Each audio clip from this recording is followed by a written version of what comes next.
অতি দুর্বল তার, মাথা ঝিমঝিম করছে। জ্বরের জন্য মাথাটা ভারী হয়ে আছে, মনে হচ্ছে কখন পড়ে যাবে। তার উপর মাথার আঘাতটা অতিরিক্ত ব্যথা, ঔষধ নিয়েও মনে হচ্ছে এক চুলও কমেনি। সেই সময় আজমিরা এলেন। মেয়েকে দেখে বুকটা মুচড়ে উঠল। কাছে গিয়ে শরীরের উত্তাপ মেপে বলল, জ্বরটা ছুটে গেছে, দেখি মাথাটা। বলেই মাথা চেক করলো। ফুলে আছে, সাথে রক্ত জমাট বেঁধে আছে। চল, নিচে কিছু খেয়ে ওষুধ খাবি। হঠাৎ এমন জ্বর বাঁধালি কিসে, এটাই বুঝে আসছে না আমার। আর পড়লি কি করে রে তুই? আল্লাহর শুক্রিয়া, মাথাটা ফেটে যায়নি। কি অবস্থা হয়েছে দেখেছিস? পরে স্মৃতি না বললে তো জানতামই না। মায়ের কথা শুনে গতকালকের কথা মনে উঠে গেল। ভেতর থেকে বিষিয়ে উঠল মন। ওর শাস্তি ও পাবেই। ভাবনার মাঝে আজমিরা আবার তাড়া দিলেন। দুর্বল পায়ে মায়ের সাথে চলতে লাগলো। আজমিরা স্মৃতিদেরও ডেকে গেলেন। নিচে গিয়ে দেখলো সকলে ব্যস্ত পায়ে কাজ সারছে। সকলে উঠে পড়েছে। একে একে সকলে নজরে এলো। শিশিরের দিকে নজর যেতে চোখ মুখ কঠিন করে ঘুরিয়ে নিল। শিশির তাকিয়ে দেখলো তা। সে কুয়াশার পাত্তা না দেওয়াটা সে নিজেও পাত্তা দিল না। বসার ঘরে থাকা সকলেই একে একে তার শরীরের হালচাল জিজ্ঞাসা করলো। মাথার অবস্থা জিজ্ঞাসা করলো। কাল স্মৃতি জানানোর পর ডক্টর এনে মাথা দেখিয়েছিল কুয়াশার। ডক্টর জানিয়েছে তেমন কোনো ক্ষতি হয়নি, তবে তবু একবার যেন সিটি স্ক্যান করে আসে, তাহলে নিশ্চিন্তে থাকা যাবে। এরপর আজমিরা খাবার এনে খাইয়ে দিয়ে গেল সোফায় বসেই। দুপুর 4টা। ইয়াসমিনের পরিবার ও আত্মীয় স্বজন চলে এসেছে তাদের বাড়ি থেকে। এসে সবার সাথে কথা টথা বলে খাওয়া দাওয়ার পর বসে এখন জিরিয়ে নিচ্ছে। কিছুক্ষণ পর মেয়ে ও মেয়ে জামাই নিয়ে রওনা হবে। বিকাল 5:30টার পর সকলেই ইয়াসমিনদের নিয়ে যাবার জন্য বের হলো। ইয়াসমিনের সাথে অনি চলে যাবার জন্য তোড়জোড় বাঁধিয়েছে। আম্বিয়া অনেক করে বলেও আটকাতে পারছেন না। অনি চলে গেলে এখানে একা অয়ন থাকতে পারবে না। অয়নও বলল আগামীকাল চলে যাবে, তবুও শুনছে না। সে যাবেই। অয়ন বিরক্ত হলো অনেক। আজকের দিনটা তার থাকার প্রয়োজন ছিল। কুয়াশাকে তো মনের কথা জানানোই হলো না, তবে সে আজকের সুযোগটাও হাতছাড়া করলো না। সময় সুযোগ বুঝে অয়ন কুয়াশাকে ডেকে নিয়ে জানালো তার মনের অনুভূতি। তাড়াহুড়ো করে সে সাথে সাথে উত্তর চাইল না, জানিয়ে গেল ফোনে যেন তার উত্তর জানায়। কুয়াশা অসুস্থ শরীর নিয়েও বেজায় বিরক্ত হলো অয়নের কাজে। সব ঠিকঠাক করে ইয়াসমিনদের বেরোতে বেরোতে সন্ধ্যা হয়ে এলো। তাদের বের করে দিয়ে অনেক আত্মীয় স্বজনরাও চলে যেতে লাগলো। আস্তে আস্তে বাড়ি ফাঁকা হয়ে এলো। জাকিয়ার ভাইয়ের ছেলে মেয়েরা সহ ভাইরা সকলে চলে গেছেন। বোন আর তার স্বামীও যাবার জন্য তৈরি হলেন। জাকিয়া অনেক করে আজকের দিনটা থেকে যেতে বললেন, কিন্তু থাকতে নারাজ ওনারা। এদিকে সবটা শুনে নিহারের মুখটা শুকিয়ে গেল। শশী কোথায় তবে? আশেপাশে খুঁজলেও কোথাও শশী নেই। রাত হয়ে গেছে, তবুও শশীর বাবা মা থাকবেন না। যখন যাবার হবে তখন শশীকেই খুঁজতে লাগলেন, কিন্তু কোথাও শশী নেই। শিশিরও কোথাও পেল না। কুয়াশা সহ সকলেই তো এখানে, তবে সে কোথায়? নিহার দিকে তাকালে নিহারও ইশারায় জানালো সে জানে না। রিজভি স্মৃতি এখনো যায়নি। স্মৃতিও জানালো অনেকক্ষণই দেখেনি। কথাটা শুনে সকলের মনে ভয় ঢুকে গেল। নিহার দিশেহারা হয়ে উঠল। ঘরে ঘরে খুঁজেও পেল না কেউ। কোথায় গেল মেয়েটা? সকলের মুখে একটাই কথা, শশী কোথায়? সকলে খোঁজাখুঁজির পরও যখন শশীকে কেউ পাচ্ছে না, তখন সকলে চিন্তায় পড়ে গেল। জলজ্যান্ত একটা মেয়ে কোথায় গেল? কোনো বিপদ হলো না তো? হাজারো খারাপ চিন্তা মাথায় এসে বাড়ি খেতে লাগলো। শশীর বাবা মা চিন্তায় স্ট্রোক করার মতো হয়ে যাচ্ছে। মিহির বোনের জন্য দিশেহারা হয়ে উঠেছে। সে বড় ভাইয়ের কাছে ফোন দিয়ে জানতে চাইলো তার সাথে চলে গেছে কিনা। মিহিরের বড় ভাই জানালো শশী তাদের সাথে যায়নি। বড় ভাই শুনে অস্থির হয়ে উঠল। তৎক্ষণাৎ আবারও আসতে চাইলে তাদের বাবা মানা করে দিল। বিষয়টা তারা দেখবেন বললেন। সকলে চিন্তার মাঝে নিহার চিন্তায় ডুবে গেছে। বুকের বাঁ পাশে চিনচিন করছে, ভারী হয়ে আসছে। মেয়েটা গেল কোথায়? এই কয়দিনে সে বুঝে গেছে ওই মেয়েটা তার ভবিষ্যতের জন্য লাগবে। এখন তার নিখোঁজে সে মরিয়া হয়ে উঠেছে। শিশির সব লক্ষ্য করছে। হঠাৎই কি মনে করে যেন নিহার সোফা থেকে উঠে এক দৌড়ে ছাদের দিকে গেল। সকলে দেখলেও পাত্তা দিল না, কারণ সকলে শশীকে নিয়ে চিন্তায় ব্যস্ত। কিন্তু শিশির বোধহয় আজ করতে পারলো, এটা তো তার মাথায় আসেনি। ছাদেও তো থাকতে পারে, সেখানে তো খোঁজই নেওয়া হয়নি। নিহার যান হাতে করে আল্লাহকে ডাকতে ডাকতে ছাদের সিঁড়ি অতিক্রম করছে। মন তার একটা কথাই আওড়াচ্ছে, হে আল্লাহ, শশী যেন ছাদে থাকে, ওখানে যেন ওকে পাওয়া যায়। বহু কষ্টে ছাদের সিঁড়িগুলো অতিক্রম করে দরজা খুলে ছাদে পা রাখলো। ঠিক তখনই একটা কান্নার আওয়াজ কানে এসে বাড়ি দিতে লাগলো। কান্নাটা অবশ্যই মেয়ের। কান্নার ধরন ফুপিয়ে কান্না, দম আটকে রাখার মতো কান্না। সেই কান্নার আওয়াজ ধরে নিহার এগিয়ে গেল। তার ভেতরেও ভেঙে আসছে কাঙ্ক্ষিত মানুষটাকে দেখার জন্যে। পা যেন চলা বন্ধ করে দিতে চাইছে। বহু কষ্টে ধীর পায়ে পানির ট্যাঙ্কির সাইডে গেল, কারণ কান্নাটা সেই সাইড থেকে আসছে। গিয়ে দেখলো একটা মেয়ে মাথা হাঁটুর সাথে ঠেকিয়ে কেঁপে কেঁপে উঠে ফুপিয়ে কাঁদছে। অনেকক্ষণ ধরে কান্না করছে বোঝা যাচ্ছে। অনেকক্ষণ কান্নার ফলে কাঁপছে। জ্যোৎস্নার আরও ছাদের লাইটিং আলোয় নিহার স্পষ্ট দেখলো এটা আর কেউ না, এতক্ষণ যাকে সে আশা করেছিল সেই কাঙ্ক্ষিত মেয়ে। টাঙ্কির পাশে বসে ফুপিয়ে কাঁদছে। নিহারের বুকে মোচড় দিয়ে উঠল, বুকটা ভারী হয়ে এলো, তার ভেতরটাও জড়িয়ে এলো, জ্বলে যাচ্ছে। এইটুকু মেয়ের জন্যে তারও আবেগে গা ভাসাতে ইচ্ছা করছে। মেয়েটা তার মাঝে যে আষ্টেপৃষ্টে জেগে বসেছে সেটা সে ভালোভাবেই বুঝতে পারল। ভালোবাসা কি এটা, নাকি এই বয়সেও তাকে আবেগে পাগল বানিয়ে দিল? এখনও কি আবেগে কিছু করার মতো বয়স তার আছে? একদম নেই, সব বাস্তবতা। আর যাই হোক, এই মেয়ে তার নারী নক্ষত্রে মিশে গেছে, সারা জীবনের জন্য একেই লাগবে। হ্যাঁ, ভালোবেসে ফেলেছে সে। আর কিছু ভাবতে পারল না। কোনো রকমে ফোন প্যান্টের পকেট থেকে বের করে শিশিরকে একটা ছোট্ট মেসেজ করলো। ও ছাদে, আমি নিয়ে আসছি, ওইদিকে ম্যানেজ কর। তারপর কোনো রকম ফোন আগের জায়গায় রেখে এক নিঃশ্বাসে গিয়ে শশীর সামনে বসে পড়ল হাঁটু মুড়িয়ে। শশী টের পায়নি এখনও যে তার সামনে কেউ বসেছে। নিহারের চোখে মুখের অবস্থা অসহায়। বিরস বদনে নির্লিপ্ত কণ্ঠে ডাকল। শশী। ডাক শুনে চমকে উঠল সে। কান্না থামিয়ে ধীরে মুখ তুলে সামনে নিহারকে দেখতে পেল। চোখ মুখ ফুলে গেছে। দেখলো তা নিহার। শশী মলিন চোখে চাইল, চারিদিকে একবার নজর দিল। রাত হয়ে গেছে। এতক্ষণ ধরে এখানে সে। পরনে মেয়েটার ভারী কাজ করা গাউন, কোমর পর্যন্ত ঘন কালো চুলগুলো পেছনে একটা বিনুনি করা, সামনে ছোট ছোট চুলগুলো ছড়িয়ে আছে, বড় বড় দুলজোড়া দৃশ্যমান। চোখের কাজল লেপটে গেছে, লিপস্টিক দেওয়া ছিল সেটা এখন কিঞ্চিত পরিমাণ আছে ঠোঁটে। সবই দেখলো নিহার। বলল, জান তো বেরি করে দিয়েছিলে। শশী অবুঝ নজরে চেয়ে রইল। চোখে মুখে এখনো পানি লেগে আছে, কান্নার দরুন নাক টানছে। নিহার প্রশ্ন করল। কখন এসছো এখানে? সবার কি অবস্থা করেছো জানো তুমি? শশী চুপ। নিহার আবারও প্রশ্ন করল। কাঁদছিলে কেন? শশী তবুও চুপ, মাথা তার নিচে ঝুঁকানো। নিহার এবার কঠিন স্বরে বলল, এখানে একা বসে কাঁদছিলে কেন তুমি? শশী এবার নড়ে উঠল, মাথা তুলে তাকালো নিহারের পানে, চোখে চোখ রাখলো। এই লোকটার জন্যই তো কাঁদছিল সে। সে তাকে গ্রহণ করেনি, 2টা বছরের আবেগ সে পায়ে ঠেলে দিয়েছে। আজ সে চলে যাবে, মা বলেছে তাকে, কিন্তু মন তার চাইছে না যেতে। আরও কিছুদিন থাকতে ইচ্ছা করছে, দেখতে ইচ্ছা করছে এই লোকটাকে। সে না মানুক, তার অনুভূতি আবেগ তো আর মিথ্যা না। তারপর হঠাৎ করে একটা প্রশ্ন মাথায় এলো। আচ্ছা, সে কি এতটাই ছোট যার কারণে তাকে গ্রহণ করা যায় না? তাদের গ্রামে তো তার থেকে অল্প বয়সে মেয়েদের বিয়ে দিয়ে দেয়। তবে এই সামনে থাকা লোকটা কেন তাকে গ্রহণ করলো না? নাকি সে দেখতে এতই বাজে? শশী বিরস বদনে উত্তর করল, বাড়ি চলে যাব। আমও বলেছে আজই চলে যাবে, আমাকেও রাখবে না। নিহার শশীর আধা কথার পুরো মানেটা বুঝে নিল সে বাড়ি না যেতে চাওয়ার কারণ এবং কান্নার আসল কারণ। মেয়েটার বাচ্চা মতে মনে মনে আনন্দ পেল। ছোট হলেও মন দিয়ে ভালোবাসতে জানে মেয়েটা, ভেবে স্বস্তির নিঃশ্বাস নিল। নিহার শশীর সামনে হাঁটু মুড়িয়ে বসা অবস্থাতেই কিছুটা ঝুঁকল ওর দিকে। কণ্ঠ স্বাভাবিক রেখে চটপট ভঙ্গিতে ক্লাসে স্যারের ন্যায় প্রশ্ন করার মতো করে প্রশ্ন করল। বয়স কত তোমার? হ্যাঁ। ভরকানো কণ্ঠে শশী উল্টে প্রশ্ন করল। নিহার আবারও বলল, বয়স কত তোমার? 16। ইস্টে পাকা মেয়ে। বিড়বিড়ালো নিহার। ভাবটা এমন, সেই বয়সের সংখ্যা শুনে অতিশয় বিরক্ত। শশী তা শুনে বলল, আমি ইচড়ে পাকা মেয়ে না, আমার বয়স কিছুদিন পর 17 পড়বে। হ্যাঁ, তুমি তো পাকা বুড়ি, ইস্টে পাকা হবে কেন? শশী হতবাক মুখে চেয়ে রইল। পাকা বুড়ি সে? মাত্র 16 বছরের মেয়েকে পাকা বুড়ি বলছে? শশী নিহারের থেকে ডাগর চোখজোড়া নামিয়ে নিচে তাকালো। মলিন মুখে প্রাণহীন কণ্ঠে বলল, মাত্র 16 বছর, আব্বু বলেছে 18 বছর পূর্ণ হয়ে গেলেই বিয়ে দিয়ে দিবে।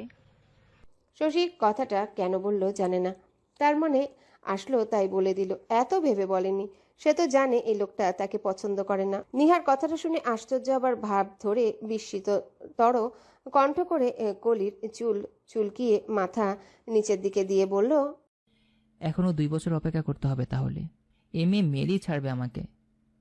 কথাটা অবশ্য নিজের কাছেই বলেছে নিহার। শশীকে শোনানোর ইচ্ছে ছিল না, তবুও শশী শুনে নিল, কারণ শশী নিহারের অনেকটা কাছে। শশী ভ্রুকুচকে তাকালো, বলল, কি বলছেন? কিসের অপেক্ষা করবেন?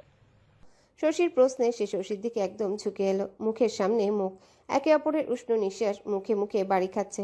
শশী ভয় পেয়ে গেল, ভরকে গেল, অনেকটা কিছু বলতে যাবে, তখনই নিহার বলল, বিয়ে মানে কি বোঝো তুমি? কথায় মাদকতা মেশানো মনে হলো। শশীর বুক ঢিপ ঢিপ করছে। এই লোকটার প্রতি তার আবেগ কতখানি এই লোকটা জানে কি তা? শশীর সরল স্বীকারোক্তি। বুঝি। চোখে চোখ রেখে উত্তর দিল সে। উত্তর শুনে নিহার মনে মনে হাসল একটু, চোখে মুখে একটু দুষ্টুমিও ধরা দিল। তা শশী ধরতে পারল না। এবার শশী কানের কাছে মুখ নিয়ে বলল, ইস্রে পাকা মেয়ে, এত কিছু যখন বুঝো, আমার কথার মানে নিশ্চয়ই বুঝবে। খেয়ে দিয়ে মোটা হও মেয়ে, এই শরীর আমার পোষাবে না। তুলোর ন্যায় ওজন শরীরে, কোলে তুললে মোমের ন্যায় উনিয়ে পড়ো। শশী তা শুনে শিওরতে উঠলই, সাথে হতভম্ব হতবাক বাকরুদ্ধ হয়ে গেল। চোখ বড় বড় করে শূন্যে তাকালো, কারণ নিহারের মুখ এখনো শশীর কানের কাছে। সে কি লজ্জা পাবে নাকি খুশি হবে? কোনটা করলে এখন সঠিক হবে তা বুঝে আসছে না তার। শরীর কাঁপছে, ভেতরে সব কাঁপছে। সে ছোট, তবে কি এতই ছোট যে সামান্য কথার মানে ধরতে পারবে না? আপডেট যুগ, সেখানে কিছুই অসম্ভব নয়। নিহার এবার মুখ সরিয়ে নিয়ে শশীর দিকে তাকালো। কান্না ভেজা ডাগর চোখগুলোতে নজরবন্দি করলো। শশী লজ্জা পেয়ে একবার তাকিয়ে চোখ নামিয়ে নিল, তারপর কি হলো কে জানে শব্দ করে কেঁদে দিল। মাথা নিচের দিকে, নজর শানের উপর, শব্দ করে ফুপিয়ে কেঁদে দিয়েছে। নিহার দেখলো, তা দেখেই যাচ্ছে, কোনো সান্ত্বনা বাণীও দিল না। দুহাত তুলে চোখ মুছিয়ে দিতে দিতে বলল, 2 বছর অপেক্ষা করাবে মেয়ে, তার শাস্তি তোলা রইল। আমাকে ওয়েটিং নাম্বারে রাখলে তো সুদে আসলে সবটা পুষিয়ে নেব, ইস্রে পাকা মেয়ে। মিটমিটিয়ে হাসতে হাসতে কথাগুলো বলল। চোখ মুছে এবার শশীর গোলগাল শ্যামবর্ণা মুখটা নিজের 2 হাতের আজলাই নিলে উপরে তুলল, বলল, জ্বরটা ছুটে গেছে, দেখি মাথাটা। বলেই মাথা চেক করলো, ফুলে আছে, সাথে রক্ত জমাট বেঁধে আছে। চল, নিচে কিছু খেয়ে ওষুধ খাবি। হঠাৎ এমন জ্বর বাঁধালি কিসে, এটাই বুঝে আসছে না আমার। আর পড়লি কি করে রে তুই? আল্লাহর শুক্রিয়া, মাথাটা ফেটে যায়নি। কি অবস্থা হয়েছে দেখেছিস? পরে স্মৃতি না বললে তো জানতামই না। মায়ের কথা শুনে গতকালকের কথা মনে উঠে গেল, ভেতর থেকে বিষিয়ে উঠল মন।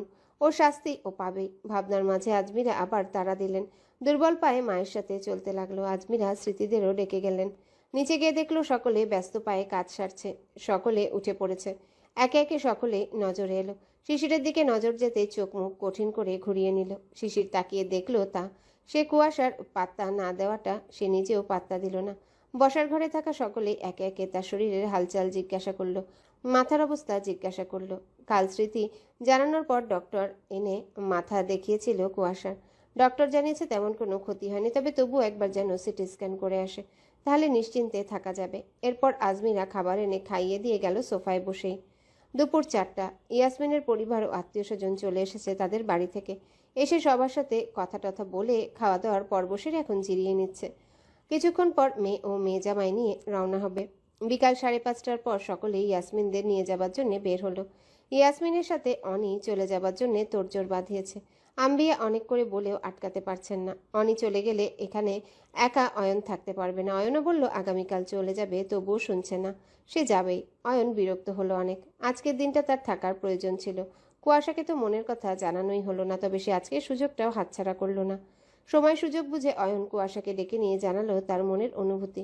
তাড়াহুড়ো করে সে সাথে সাথে উত্তর চাইল না, জানিয়ে গেল ফোনে যেন তার উত্তর জানায়। কুয়াশা অসুস্থ শরীর নিয়েও বেজায় বিরক্ত হলো অয়নের কাজে। সব ঠিকঠাক করে ইয়াসমিনদের বেরোতে বেরোতে সন্ধ্যা হয়ে এলো। তাদের বের করে দিয়ে অনেক আত্মীয় স্বজনরাও চলে যেতে লাগলো। আস্তে আস্তে বাড়ি ফাঁকা হয়ে এলো। জাকিয়ার ভাইয়ের ছেলে মেয়েরা সহ ভাইরা সকলে চলে গেছেন। বোন আর তার স্বামীও যাবার জন্য তৈরি হলেন। জাকিয়া অনেক করে আজকের দিনটা থেকে যেতে বললেন, কিন্তু থাকতে নারাজ ওনারা। এদিকে সবটা শুনে নিহারের মুখটা শুকিয়ে গেল। শশী কোথায় তবে? আশেপাশে খুঁজলেও কোথাও শশী নেই। রাত হয়ে গেছে, তবুও শশীর বাবা মা থাকবেন না। যখন যাবার হবে তখন শশীকেই খুঁজতে লাগলেন, কিন্তু কোথাও শশী নেই। শিশিরও কোথাও পেল না। কুয়াশা সহ সকলেই তো এখানে, তবে সে কোথায়? নিহার দিকে তাকালে নিহারও ইশারায় জানালো সে জানে না। রিজভি স্মৃতি এখনো যায়নি। স্মৃতিও জানালো অনেকক্ষণই দেখেনি। কথাটা শুনে সকলের মনে ভয় ঢুকে গেল। নিহার দিশেহারা হয়ে উঠল। ঘরে ঘরে খুঁজেও পেল না কেউ। কোথায় গেল মেয়েটা? সকলের মুখে একটাই কথা, শশী কোথায়? সকলে খোঁজাখুঁজির পরও যখন শশীকে কেউ পাচ্ছে না, তখন সকলে চিন্তায় পড়ে গেল। জলজ্যান্ত একটা মেয়ে কোথায় গেল? কোনো বিপদ হলো না তো? হাজারো খারাপ চিন্তা মাথায় এসে বাড়ি খেতে লাগলো। শশীর বাবা মা চিন্তায় স্ট্রোক করার মতো হয়ে যাচ্ছে। মিহির বোনের জন্য দিশেহারা হয়ে উঠেছে।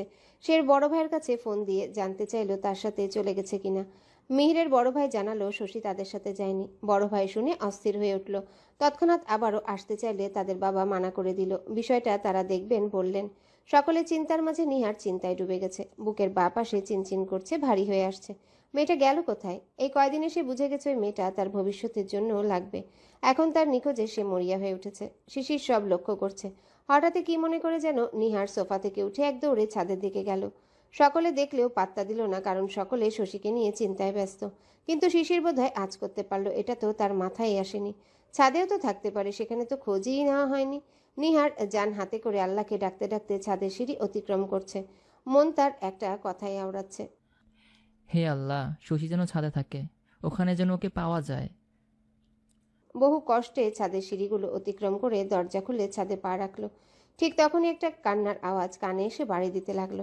কান্নাটা অবশ্যই মেয়ের। কান্নার ধরন ফুপিয়ে কান্না, দম আটকে রাখার মতো কান্না। সেই কান্নার আওয়াজ ধরে নিহার এগিয়ে গেল। তার ভেতরেও ভেঙে আসছে কাঙ্ক্ষিত মানুষটাকে দেখার জন্যে। পা যেন চলা বন্ধ করে দিতে চাইছে। বহু কষ্টে ধীর পায়ে পানির ট্যাঙ্কির সাইডে গেল, কারণ কান্নাটা সেই সাইড থেকে আসছে। গিয়ে দেখলো একটা মেয়ে মাথা হাঁটুর সাথে ঠেকিয়ে কেঁপে কেঁপে উঠে ফুপিয়ে কাঁদছে। অনেকক্ষণ ধরে কান্না করছে বোঝা যাচ্ছে। অনেকক্ষণ কান্নার ফলে কাঁপছে। জ্যোৎস্নার আরও ছাদের লাইটিং আলোয় নিহার স্পষ্ট দেখলো এটা আর কেউ না, এতক্ষণ যাকে সে আশা করেছিল সেই কাঙ্ক্ষিত মেয়ে। টাঙ্কির পাশে বসে ফুপিয়ে কাঁদছে। নিহারের বুকে মোচড় দিয়ে উঠল, বুকটা ভারী হয়ে এলো। তার ভেতরটাও জড়িয়ে এলো, জ্বলে যাচ্ছে। এইটুকু মেয়ের জন্যে তারও আবেগে গা ভাসাতে ইচ্ছা করছে। মেয়েটা তার মাঝে যে আষ্টে পৃষ্ঠে জেগে বসেছে সেটা সে ভালোভাবেই বুঝতে পারল। ভালোবাসা কি এটা, নাকি এই বয়সেও তাকে আবেগে পাগল বানিয়ে দিল? এখনো কি আবেগে কিছু করার মতো বয়স তার আছে? একদম নেই, সব বাস্তবতা। আর যাই হোক, এই মেয়ে তার নারী নক্ষত্রে মিশে গেছে। সারা জীবনের জন্য একেই লাগবে। হ্যাঁ, ভালোবেসে ফেলেছে সে। আর কিছু ভাবতে পারল না। কোনো রকমে ফোন প্যান্টের পকেট থেকে বের করে শিশিরকে একটা ছোট্ট মেসেজ করলো। ও ছাদে, আমি নিয়ে আসছি, ওইদিকে ম্যানেজ কর। তারপর কোনো রকম ফোন আগের জায়গায় রেখে এক নিঃশ্বাসে গিয়ে শশীর সামনে বসে পড়ল হাঁটু মুড়িয়ে। শশী টের পায়নি এখনো যে তার সামনে কেউ বসেছে। নিহারের চোখে মুখের অবস্থা অসহায়। বিরস বদনে নির্লিপ্ত কণ্ঠে ডাকল। শশী। ডাক শুনে চমকে উঠল সে। কান্না থামিয়ে ধীরে মুখ তুলে সামনে নিহারকে দেখতে পেল। চোখ মুখ ফুলে গেছে। দেখলো তা নিহার। শশী মলিন চোখে চাইল, চারিদিকে একবার নজর দিল। রাত হয়ে গেছে। এতক্ষণ ধরে এখানে সে। পরনে মেয়েটার ভারী কাজ করা গাউন, কোমর পর্যন্ত ঘন কালো চুলগুলো পেছনে একটা বিনুনি করা, সামনে ছোট ছোট চুলগুলো ছড়িয়ে আছে। বড় বড় দুলজোড়া দৃশ্যমান। চোখের কাজল লেপটে গেছে। লিপস্টিক দেওয়া ছিল, সেটা এখন কিঞ্চিত পরিমাণ আছে ঠোঁটে। সবই দেখলো নিহার। বলল, জান তো বেরি করে দিয়েছিলে। শশী অবুঝ নজরে চেয়ে রইল। চোখে মুখে এখনো পানি লেগে আছে, কান্নার দরুন নাক টানছে। নিহার প্রশ্ন করল। কখন এসছো এখানে? সবার কি অবস্থা করেছো জানো তুমি? শশী চুপ। নিহার আবারও প্রশ্ন করল। কাঁদছিলে কেন? শশী তবুও চুপ, মাথা তার নিচে ঝুঁকানো। নিহার এবার কঠিন স্বরে বলল, এখানে একা বসে কাঁদছিলে কেন তুমি? শশী এবার নড়ে উঠল, মাথা তুলে তাকালো নিহারের পানে, চোখে চোখ রাখলো। এই লোকটার জন্যই তো কাঁদছিল সে। সে তাকে গ্রহণ করেনি। 2টা বছরের আবেগ সে পায়ে ঠেলে দিয়েছে। আজ সে চলে যাবে, মা বলেছে তাকে, কিন্তু মন তার চাইছে না যেতে। আরও কিছুদিন থাকতে ইচ্ছা করছে, দেখতে ইচ্ছা করছে এই লোকটাকে। সে না মানুক, তার অনুভূতি আবেগ তো আর মিথ্যা না। তারপর হঠাৎ করে একটা প্রশ্ন মাথায় এলো। আচ্ছা, সে কি এতটাই ছোট যার কারণে তাকে গ্রহণ করা যায় না? তাদের গ্রামে তো তার থেকে অল্প বয়সে মেয়েদের বিয়ে দিয়ে দেয়। তবে এই সামনে থাকা লোকটা কেন তাকে গ্রহণ করলো না? নাকি সে দেখতে এতই বাজে? শশী বিরস বদনে উত্তর করল, বাড়ি চলে যাব। আম্মু বলেছে আজই চলে যাবে, আমাকেও রাখবে না। নিহার শশীর আধা কথার পুরো মানেটা বুঝে নিল সে বাড়ি না যেতে চাওয়ার কারণ এবং কান্নার আসল কারণ। মেয়েটার বাচ্চা মতে মনে মনে আনন্দ পেল। ছোট হলেও মন দিয়ে ভালোবাসতে জানে মেয়েটা, ভেবে স্বস্তির নিঃশ্বাস নিল। নিহার শশীর সামনে হাঁটু মুড়িয়ে বসা অবস্থাতেই কিছুটা ঝুঁকল ওর দিকে। কণ্ঠ স্বাভাবিক রেখে চটপট ভঙ্গিতে ক্লাসে স্যারের ন্যায় প্রশ্ন করার মতো করে প্রশ্ন করল, বয়স কত তোমার? হ্যাঁ। ভরকানো কণ্ঠে শশী উল্টে প্রশ্ন করল। নিহার আবারও বলল, বয়স কত তোমার? 16। ইস্টে পাকা মেয়ে। বিড়বিড়ালো নিহার। ভাবটা এমন, সেই বয়সের সংখ্যা শুনে অতিশয় বিরক্ত। শশী তা শুনে বলল, আমি ইচড়ে পাকা মেয়ে না, আমার বয়স কিছুদিন পর 17 পড়বে। হ্যাঁ, তুমি তো পাকা বুড়ি, ইস্টে পাকা হবে কেন? শশী হতবাক মুখে চেয়ে রইল। পাকা বুড়ি সে? মাত্র 16 বছরের মেয়েকে পাকা বুড়ি বলছে? শশী নিহারের থেকে ডাগর চোখ জোড়া নামিয়ে নিচে তাকালো। মলিন মুখে প্রাণহীন কণ্ঠে বলল, মাত্র 16 বছর। আব্বু বলেছে 18 বছর পূর্ণ হয়ে গেলেই বিয়ে দিয়ে দিবে। শশী কথাটা কেন বলল জানে না, তার মনে আসলো তাই বলে দিল। এত ভেবে বলেনি। সে তো জানে এই লোকটা তাকে পছন্দ করে না। নিহার কথাটা শুনে আশ্চর্য আবার ভাব ধরে বিস্মিত তর কণ্ঠ করে কলির চুল চুলকিয়ে মাথা নিচের দিকে দিয়ে বলল, এখনো 2 বছর অপেক্ষা করতে হবে তাহলে। এ মেয়ে মেরেই ছাড়বে আমাকে। কথাটা অবশ্য নিজের কাছেই বলেছে নিহার। শশীকে শোনানোর ইচ্ছে ছিল না, তবুও শশী শুনে নিল, কারণ শশী নিহারের অনেকটা কাছে। শশী ভ্রুকুচকে তাকালো, বলল, কি বলছেন? কিসের অপেক্ষা করবেন? শশীর প্রশ্নে সে শশীর দিকে একদম ঝুঁকে এলো, মুখের সামনে মুখ, একে অপরের উষ্ণ নিঃশ্বাস মুখে মুখে বাড়ি খাচ্ছে। শশী ভয় পেয়ে গেল, ভড়কে গেল, অনেকটা কিছু বলতে যাবে, তখনই নিহার বলল, বিয়ে মানে কি বোঝো তুমি? কথায় মাদকতা মেশানো মনে হলো। শশীর বুক ঢিপঢিপ করছে। এই লোকটার প্রতি তার আবেগ কতখানি এই লোকটা জানে কি তা? শশীর সরল স্বীকারোক্তি। বুঝি। চোখে চোখ রেখে উত্তর দিল সে। উত্তর শুনে নিহার মনে মনে হাসলো একটু, চোখে মুখে একটু দুষ্টুমিও ধরা দিল। তা শশী ধরতে পারল না। এবার শশী কানের কাছে মুখ নিয়ে বলল, ইস্টে পাকা মেয়ে, এত কিছু যখন বুঝো আমার কথার মানে নিশ্চয়ই বুঝবে। খেয়ে দিয়ে মোটা হও মেয়ে, এই শরীর আমার পোষাবে না। তুলুর ন্যায় ওজন শরীরে, কোলে তুললে মোমের ন্যায় উনিয়ে পড়ো। শশী তা শুনে শিওরতে উঠলই, সাথে হতভম্ব হতবাক বাকরুদ্ধ হয়ে গেল। চোখ বড় বড় করে শূন্যে তাকালো, কারণ নিহারের মুখ এখনো শশীর কানের কাছে। সে কি লজ্জা পাবে নাকি খুশি হবে? কোনটা করলে এখন সঠিক হবে তা বুঝে আসছে না তার। শরীর কাঁপছে, ভেতরে সব কাঁপছে। সে ছোট, তবে কি এতই ছোট যে সামান্য কথার মানে ধরতে পারবে না? আপডেট যুগ, সেখানে কিছুই অসম্ভব নয়। নিহার এবার মুখ সরিয়ে নিয়ে শশীর দিকে তাকালো, কান্না ভেজা ডাগর চোখগুলোতে নজরবন্দি করলো। শশী লজ্জা পেয়ে একবার তাকিয়ে চোখ নামিয়ে নিল, তারপর কি হলো কে জানে শব্দ করে কেঁদে দিল। মাথা নিচের দিকে, নজর শানের উপর, শব্দ করে ফুপিয়ে কেঁদে দিয়েছে। নিহার দেখলো, তা দেখেই যাচ্ছে, কোনো সান্ত্বনা বাণীও দিল না। দুহাত তুলে চোখ মুছিয়ে দিতে দিতে বলল, 2 বছর অপেক্ষা করাবে মেয়ে, তার শাস্তি তোলা রইল। আমাকে ওয়েটিং নাম্বারে রাখলে তো সুদে আসলে সবটা পুষিয়ে নেব। ইস্টে পাকা মেয়ে। মিটমিটিয়ে হাসতে হাসতে কথাগুলো বলল। চোখ মুছে এবার শশীর গোলগাল শ্যামবর্ণা মুখটা নিজের 2 হাতের আজলাই নিলে উপরে তুলল, বলল, পড়াশোনা মন দিয়ে করবে, এমন উড়নচণ্ডী ভব ঘুরে স্বভাব বন্ধ করবে। শান্ত হয়ে পড়াশোনা করে ভালো রেজাল্ট আমাকে দেখাবে, নয়তো বিয়ে কিন্তু ক্যান্সেল করব বলে রাখলাম আমি। শশী ফুপাতে ফুপাতে বলল, না, আমি পড়বো, ভালো রেজাল্টও করব, আর ঘুরেও বেড়াবো না। হ্যাঁ, আর কেন ড্রামা? সিরিয়ালও দেখবে না? এগুলো দেখে আমার উপর অ্যাপ্লাই করতে আসবে না, এমনকি অন্যের উপরও না। ওকে, মনে থাকবে? আচ্ছা, মনে থাকবে। নিহার হাসি অনেক কষ্টে আটকাচ্ছে। এই মেয়ে এখনো বাচ্চা, এটাকে মানুষ করতেই তো তার অর্ধেক বয়স পার হয়ে যাবে। মনে মনে ভেবে আফসোসের শ্বাস ফেললো একটা, তারপর বলল, হবে না এদিক ওদিক, সব সময় মতো করব।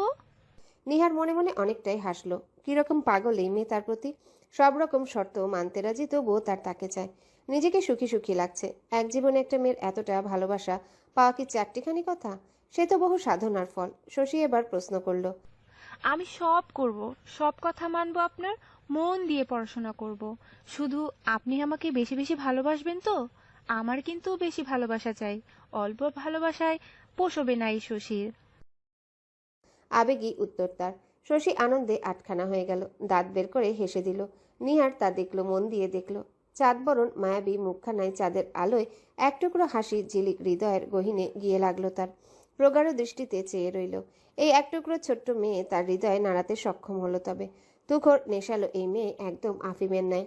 কাছে থাকলেই নেশা ধরে যায়, অন্য নেশার প্রয়োজন পড়বে না। ভাবনার মাঝে শশীর উৎফুল্ল মনে হেসে বলল, আমার খুব খুব আনন্দ হচ্ছে, বিশ্বাসই হচ্ছে না আপনি রাজি হয়ে গেছেন। কিরকম বাচ্চামো কথা! অন্য কোনো মেয়ে হলে লজ্জায় এখানে নুয়ে থাকতো, আর এই মেয়ে আনন্দে নাচছে। সবার থেকে আলাদা মেয়েটা। নিহার হেসে শশীর নাকে নাক ঘষে দিয়ে বলল, করো তবে আনন্দ। থেমে আবারও বলল, তবে এখন ওঠো, নিচে যেতে হবে। সকলকে তো হার্ট অ্যাটাক করিয়ে দিয়েছিলে, খুঁজতে খুঁজতে হয়রান সব। আর এই বান্দা কিনা ছাদে এসে বিরহের নাকের পানি চোখের পানি এক করেছিল। ঢঙ্গের বিরহ দেখলে আর বাঁচি না, চলেন এখন ওঠেন। বলেই শশীর হাত ধরে উঠতে নিল, কিন্তু শশী শক্ত হয়ে বসে। নিহার পিছন ঘুরে ভ্রু কুচকে তাকালো। শশী বলল, একটা আবদার করব? কি? আমাকে জড়িয়ে ধরবেন একটু? নিহারের আরো ভ্রু কুচকে গেল। একটু আগে এ মেয়েকে বলা হলো কোনো ড্রামা সিরিয়াল তার উপর অ্যাপ্লাই না করতে, আর দেখো এ মেয়ে এখনই শুরু হয়ে গেছে। শশী আবারও বলল, অল্প করলে ধরলেই হবে, বেশি ধরতে হবে না। আর আবদার করব না, ড্রামা সিরিয়ালও অ্যাপ্লাই করব না, চলেই তো যাব। শেষ কথাটা মন খারাপ করে নিচে তাকিয়ে বলল। নিহার তা শুনে কেন জানি বুকের মধ্যে ভারী হয়ে শূন্য হয়ে যেতে লাগলো। এই এক সপ্তাহে মেয়েটা অভ্যাসে হয়ে উঠল নাকি? নিহার আর কিছু ভাবল না। শশীকে একটানে নিজের বুকের সাথে মিশিয়ে নিল, শক্ত করে জড়িয়ে ধরল। কিছু কিছু সময় অন্যের সাথে আবেগে গা ভাসালে খুব বেশি ক্ষতি হয় না, একটু একটু প্রশ্রয় দেওয়াই যায়। একটু আবেগে ভাসলে ক্ষতি কি? শশীর আবেগকে প্রশ্রয় দিতে গিয়ে সে নিজেও আবেগী হয়ে উঠল। সত্যি অভ্যাস হয়ে গেছে এই মেয়ে। খারাপ লাগছে মেয়েটাকে, কাল থেকে দেখতে পাবে না। রিনরিনে কণ্ঠ, হাসি খুশি মুখ, আর শোনা হবে না, দেখা হবে না। কেন যে মেয়েটা এত ছোট হলো? জড়িয়ে থাকা অবস্থায় শশী কান্না ভেজা কণ্ঠে বলল, আব্বুকে বলেন না আমি আজ যাব না, আমার যেতেই ইচ্ছা করছে না। আজ আপনার সাথে থেকে আমার মনই ভরেনি।